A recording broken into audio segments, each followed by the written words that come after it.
The U.S. military said that it has killed about 5 more of the alleged drug traffickers on board 2 vessels in the Pacific Ocean, pushing the total number of those the Americans have killed in this so-called anti-drug smuggling campaign to well over 100.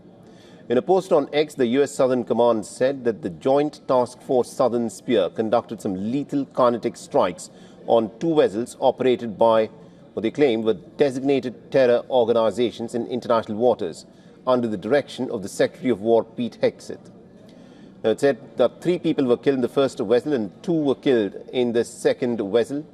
The military has cited further intelligence confirming that the vessels were transitioning known narco-trafficking routes in the Eastern Pacific and were engaged in narcotics trafficking operations.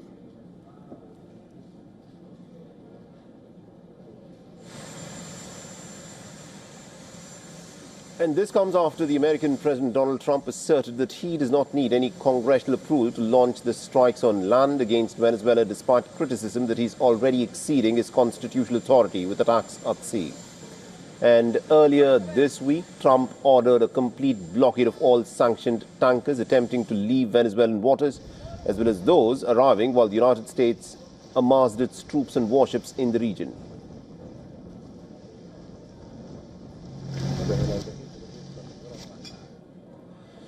Now, in response, Russia has warned the Trump administration against what it describes as a fatal mistake. The Russian officials have said that Moscow remains in close contact with the authorities in Caracas and has cautioned that further escalation could lead to certain unpredictable consequences for the entire Western Hemisphere.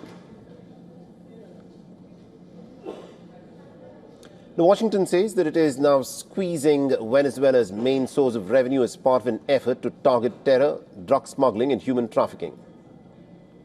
The Venezuelan President Nicolas Maduro has accused the United States of trying to seize the OPEC nation's crude oil resources, saying that the military buildup is actually aimed at overthrowing his government. Now, Maduro has vowed unity with Colombia, calling for regional solidarity in the face of U.S. interventionism during a public event in the Miranda state. I called on the people of Colombia, the Colombian military, and the Colombian nation to join the people of Venezuela and our military to defend sovereignty as one army, as one people. And let me be clear, if our sister Colombia is ever attacked, Venezuela will stand without hesitation, without doubt, as one nation defending, embracing, and supporting Colombia. Venezuela va a seguir su curso. The Colombian President Gustavo Petro has said that Venezuelan leaders should not give orders to Colombia's armed forces, rejecting calls for military coordination.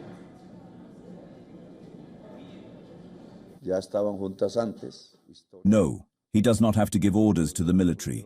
The only way these 2 nations come together, they were already together before, history.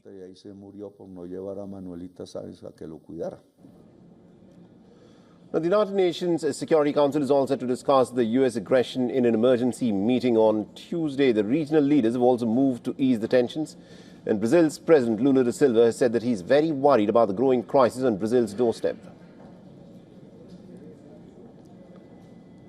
The Mexican President Claudia Sheinbaum has offered to act as a mediator between Washington and Caracas to find a peaceful solution and to avoid U.S. military intervention.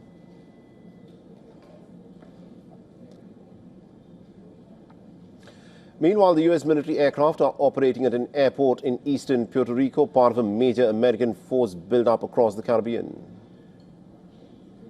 For all the latest news, download the WION app and subscribe to our YouTube channel.